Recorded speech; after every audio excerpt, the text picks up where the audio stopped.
ശ്രീതു ഒരു മികച്ച മത്സരാർത്ഥിയായിരുന്നു എന്ന് ചോദിച്ചാൽ തരക്കേടില്ല എന്ന് വേണമെങ്കിൽ പറയാം. അല്ലെങ്കിൽ ഒരു ബിലോ ആവറേജ് എന്ന് വേണമെങ്കിൽ പറയാം. ഒരു എബോ ആവറേജ് ഒരിക്കലും പറയാൻ പറ്റാത്ത ഒരു മത്സരാർത്ഥിയാണ് ശ്രീതു. കാരണം എല്ലാവർക്കും അറിയാം, വളരെ സേഫ് ഗെയിം കളിച്ചുകൊണ്ട് തന്നെയാണ് മുന്നോട്ട് പോയത്. അർജുനായിട്ടുള്ളവർ ആ ഒരു കോംബോ കാരണം മാത്രമാണ് ഇവിടം വരെ എത്തിയത്. മാത്രമല്ല തമിഴ്നാട്ടിൽ നിന്ന് വന്നതുകൊണ്ട് തന്നെ തമിഴ്നാട്ടിൽ നിന്നും ഒരുപാട് വോട്ടുകൾ കിട്ടാൻ സാധ്യതയുണ്ട്. അതുകൊണ്ടായിരിക്കണം ഒരു ടോപ്പ് 6 വരെ എത്തിയത്. അതല്ലെങ്കിൽ ഇതിന് മുൻപേ എവിക്റ്റ് ചെയ്യപ്പെടേണ്ട ഒരു മത്സരാർത്ഥിയാണ് ശ്രീതു. പക്ഷേ ശ്രീതുവിൻ്റെ ഒരു ഗുഡ് ക്വാളിറ്റി എന്താണെന്ന് വെച്ചാൽ ഇതുവരെ അങ്ങനെ ആരെയും വെറുപ്പിച്ചിട്ടൊന്നുമില്ല. ആരുടെയും വെറുപ്പ് സമ്പാദിക്കാതെ സ്നേഹം മാത്രം സമ്പാദിച്ചുകൊണ്ടാണ് ആ ഒരു വീട്ടിൽ നിന്ന് ഇറങ്ങിപ്പോകുന്നത്. അതും പ്രേക്ഷകരുടെ മനസ്സിലും ഒരു വെറുപ്പുമില്ല. സാധാരണ ഈ സേഫ് ഗെയിമിനോടൊക്കെ വല്ലാത്ത വൈരാഗ്യമാണ് ഈ ഒരു പ്രേക്ഷകർക്ക്.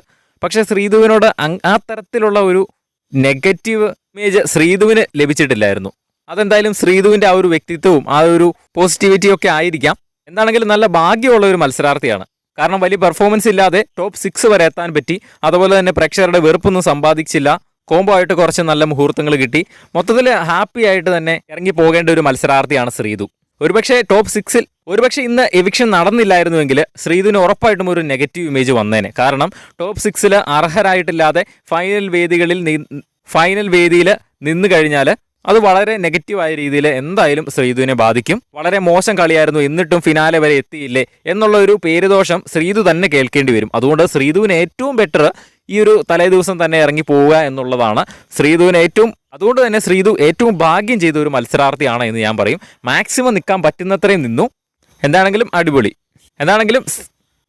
ശ്രീതുവിനെ പറ്റി നിങ്ങളുടെ ഒരു അഭിപ്രായം എന്താണെന്ന് താഴെ ഒന്ന് കമൻറ്റ് ചെയ്യുക. ബിഗ് ബോസിൻ്റെ കൂടുതൽ ലൈവ് അപ്ഡേറ്റ്സിനായിട്ട് നമ്മുടെ ചാനൽ സബ്സ്ക്രൈബ് ചെയ്യുക.